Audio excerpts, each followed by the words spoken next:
So every year, Robbie and I kind of like to take on another landscape enhancement. Not that it's not fun to do it all at once. You sure can, but part of it evolves and kind of what's cooking, right? What's the next thing we're thinking about?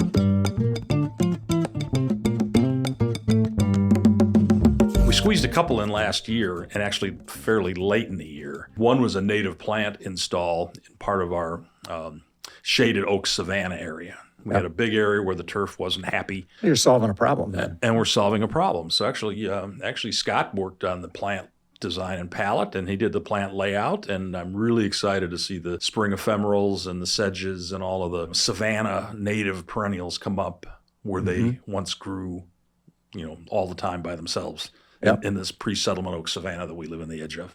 So that's really fun. And then I like to be outside, like all the time. Yeah. Like even in the winter. And we've been talking about this for a while, and I finally jumped on it, and we put some infrared heaters up into the ceiling of our back porch. Nice. And, we've done that for clients for years. And I know they work great. Yeah. But, we sat out there all winter long. So what do you have planned this year?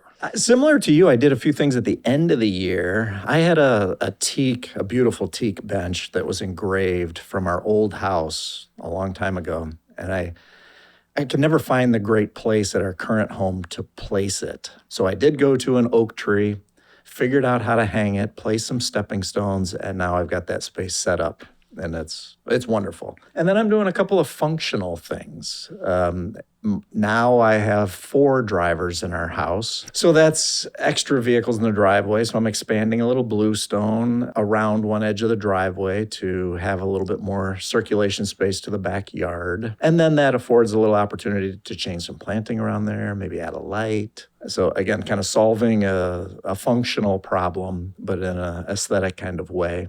Nice. That'll be beautiful. That'll be beautiful. Thing I'm excited on, I like to cook. We're in the middle of an interior remodel project. We're going to put a new second oven in the house, but we don't have enough power from the house to do it, and upgrading the service to the house seems a little ridiculous. Yeah. Because we've got for one oven too, by the way, nothing else. One thing. So we're going to do a pizza oven. And we're going to set it up as a dual fuel pizza oven, so I can do the nice wood, baked, 900-degree wood-fired pizzas. But I'll also have a gas burner in there. And the current plan, I think, is it's a domed pizza oven. I think we're going to actually tile it in pennies. Yes, you have to do that. That should be a big project this year, and I'm looking forward to pizzas all summer long. Yeah, I am too. Okay, come on down.